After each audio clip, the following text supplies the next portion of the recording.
You know, guys, for the first time in Call of Duty history, in YouTube history, in Scatmaster history, I don't know whether or not this is good or bad news. I mean, when it comes to Call of Duty and Activision, obviously it's bad news for them, but when it comes to us over here on the side of common sense, you know, the people out there that have been giving Activision every single piece of advice possible. You know what I mean? Like, we give them the cheat codes to fix their game. Like, we give them the easiest answers they would ever get, and they choose to just ignore it. They choose to turn a blind eye to it, and they're gooch slickers after they're done wiping the slobber off of their chins. They come to Activision's defense whenever we have something to say. So from our perspective, these bozos, these worthless baboons, are finally gonna get a quick taste of reality, and that quick taste of reality for them and Activision is that you can't just produce nonsensical slop and not expect that eventually it's all going to fall apart. Now guys, this comes after my last video. I highly recommend that you watch that video and this video, because this is kind of like a part 2 to that video. Because with the news of Season 3 being delayed for Call of Duty Black Ops 6 and Warzone, Activision is essentially putting all of the marbles out on the table right now. And they're really banking on Verdansk succeeding, because if it doesn't, then in future Call of Duty titles, Warzone might not make a return. And as a result, that might change the course of history for Call of Duty. And again, from our perspective, that's probably like the best piece of news that we've gotten in like the last 6 years of Call of Duty.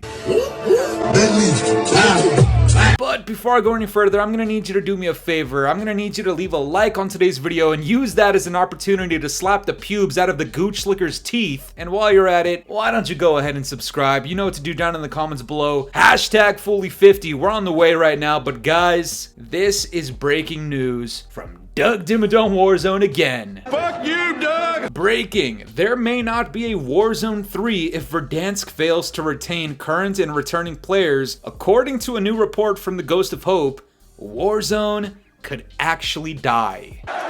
We did it! And wow, man, I don't know what to say, because I've been playing Call of Duty for like the last, I don't know, like 15, 16 years or something like that. And it wasn't really until MW 2019 that I realized that something is seriously wrong with the Call of Duty franchise, like something desperately needs to change. And one reoccurring variable that I've noticed across all of these titles, past the skill-based matchmaking and EOMM, past the cringy bundles, past this new era of Call of Duty MW 2019 gooch lickers, past the cheaters and the hackers, it's been Warzone. Warzone has existed side by side for the last like 6 years. And look, I'm not saying Warzone is the reason why Call of Duty is so down bad now, but I am saying that, hey man, if there's dead weight that is holding us back, by all means, cut it! And even looking into the report by the Ghost of Hope, this is what he came out with. Exclusive details for MW 2019 Part 4. No old gen support, traditional UI like the older games, more traditional than BO6, engine being overhauled to address MW 2019 Part 2's problems like visual clutter, etc. Being developed on dev kits for the next Xbox, and no Warzone 3 if Verdansk fails to retain current and returning players. Now guys, in essence, between the time that Verdansk re-releases and COD 2026, that's essentially like a year and a half, and in that time, if Verdansk doesn't prove to be like the craziest comeback in Call of Duty's history, Warzone's gone.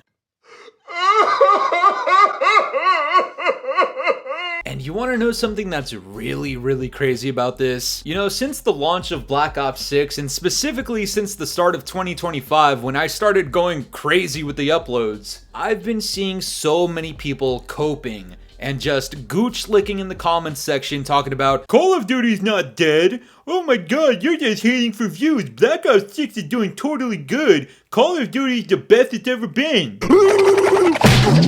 Sorry. Yeah, man, I'm gonna need you to do a favor. Go outside, touch some grass, and look at a woman. Don't be weird and don't be creepy, but visualize a woman out in the real world, because clearly your tunnel vision of Bobby Cosby's back ring if you know what I mean, has skewed your concept of having common sense. If this current title and this current climate of Call of Duty, especially after all the times that we've exposed the player count dropping for Black Ops 6 on Steam, if some way, somehow that tells you that Call of Duty is in a healthy spot and that we need to stop complaining because it's doing well. Listen, man, if YouTube wasn't still on my ass, then I would be telling you something along the lines of maybe perhaps you kinda sorta don't deserve human rights. I don't know, but since we're in sensitivity training right now, hey man, you deserve your human rights. You're doing very good out there, man. Good job. Absolute fucking bozo. Guys, tell me something. If Call of Duty is doing so well and it's actually very healthy and not in an alarming state, why would Activision feel the need to pull the plug on Warzone if it doesn't perform? I thought Warzone was the golden child of Activision and Call of Duty. I thought it was the cash cow, man. I thought that's the reason why we're continuing with this seasonal content, battle pass system, everything connects to Warzone thing that we've been doing for the last 6 years. If it's in such a good state, why is Activision considering pulling the plug on it? I mean, check out this tweet from Narrow Cinema. He comes out here and says, sort of vindicating that people claim COD isn't down as bad as people say. Meanwhile, they are delaying the new season because if they don't get it right, they may pull the plug on Warzone entirely. Verdansk is Activision's last resort, though content was never the problem, to be honest. And I completely agree. The problem isn't that we're missing a nostalgic map. It's never been that. It's the fact that at its core foundation, there's so many things wrong with Call of Duty that if Activision had simply just, I don't know, fix the anti-cheat or stop implementing this manipulative matchmaking system that caters to absolute pissers to purchase stuff in the shop, then, you know, maybe Call of Duty wouldn't be as down bad as it currently is. But unfortunately, I don't know, maybe they're just smoking chodes out there, but their whole strategy of just catering to piss cans that can't tell their lefts from rights. Yeah, these guys that purchased the entire Ninja Turtle event pass thing, people that bought the Squid Games event pass, people that went to the Special Olympics. That's a new Special Olympics record, folks! Dyke Dynamite. And all of his supporters. Yeah, clearly that wasn't the right move in the long run, now was it? You see, the reason Verdansk was even this popular back in the day was because we literally stayed at home. Nobody was going outside, and I understand that's not a foreign concept for a lot of the gooch slickers out there. I mean, even after the pandemic, they're still doing that. But for the majority of us, we had to stay inside because if not, we would just die, I guess. I don't know. And so the success that we initially saw with MW 2019 and Warzone wasn't necessarily because Warzone was so crazy and amazing, and it definitely, absolutely was not because MW 2019 was good. That game sucks. It was because everybody was literally at home, and this was Call of Duty that went free to play as a battle royale to combat with Fortnite, and everybody seemingly became a streamer at the exact same time. Okay, if you think I'm lying, if you think I'm exaggerating, do yourself a favor and get Activision screwed away from your lungs. Just pull them out of there, man, and just think for a second. Circumstantially, are we in the same situation today that we were in 6 years ago? Absolutely not. Is Verdansk gonna have the exact same impact that it did back in the pandemic? Look, I'm not gonna reject the idea that the player base is probably gonna skyrocket for a couple of days or weeks even, but over time, it's gonna dwindle away because all of those core foundational issues that we talked about earlier and in previous videos, yeah, they still exist. Activision's not going to do a thing about it. And remember, Verdansk essentially needs to survive on its own for like a year and a half to determine whether or not they continue it in MW 2019 Part 4 in 2026. And let's be honest, has anything in the last 6 years lasted more than like 2-3 months? No! No! Absolutely not, no! Now, I say all of this in the hopes that Warzone does fail, and this is hopefully the end of this modern era of Call of Duty that I like to call the Dark Ages of COD, MW 2019 to the present day, obviously. And while it wouldn't be the end of Call of Duty, it would be the end of this era of Call of Duty, and I'm 100% for that. Now, in saying this, remember, there's always two sides to the coin. On one side, where I'm saying this is good news for everybody because I personally think Warzone sucks, and I think this modern era of Call of Duty that's been banking on Warzone to succeed instead of actually producing quality multiplayer content, even though I and many other people are in favor of this change occurring, there's also the possibility that this completely backfires on everybody. Unfortunately, we gotta end the party here very quickly because this tweet comes out from the Ghost of Hope. I've seen a lot of "I hope Warzone fails" tweets in the past day, which is fine, but I hope people know if it fails and they don't put further resources into it, that doesn't mean more devs will be put on multiplayer and zombies. It means layoffs. Please! Please!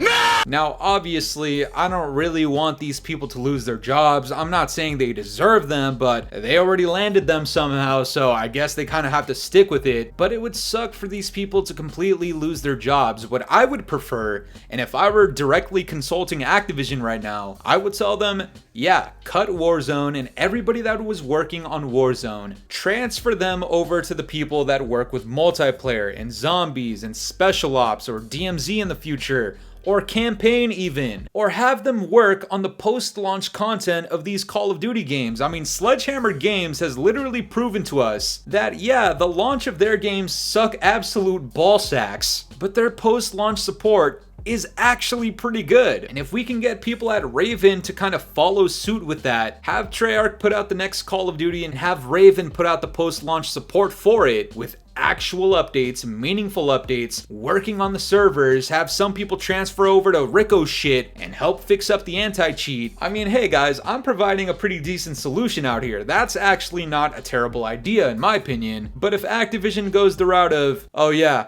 no more Warzone, goodbye Raven Software and everybody that's been working on Warzone, in my opinion, that would be pretty counterproductive because it's not like they're giving up on yearly Call of Duty titles. They're definitely not giving up on multiplayer. If they're down to give up on Warzone, look, again, 100%, I am for that. But let's make something out of this bad situation. Transfer those people over to Treyarch, Sledgehammer Games. I know Infinity Ward could use more people with actual brain cells. And you know what, as a matter of fact, scratch all that. Why don't you have the current Infinity Ward development studio just be cheerleaders, or the water boys, or the custodians and janitors for Raven Software that should become the new Infinity Ward in my opinion, because, hey, Call of Duty 2026, Modern Warfare 2019 Part 4 by Infinity Ward, does that sound good to you? Because to me, I'd rather die twice. Anyways guys, all of this news with Season 3 being delayed and Verdansk actually needing to succeed for the next year and a half just to justify Warzone's existence in the future. I don't know about you guys, but the way I look at it, I'm down to try it out for like the first couple of days or a week. Maybe I'll even shoot the stream up, who knows? But after we start seeing those foundational issues start affecting Verdansk, that is essentially the time to just completely boycott Warzone and Verdansk and just say good riddance and sayonara to that era of Call of Duty that, in all honesty, has been the biggest pile of baboon shit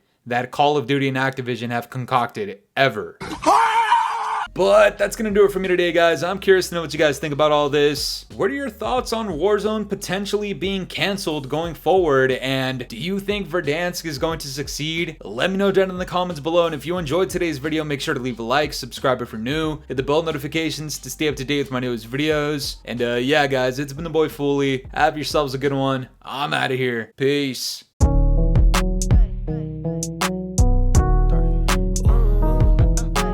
This ain't in my body.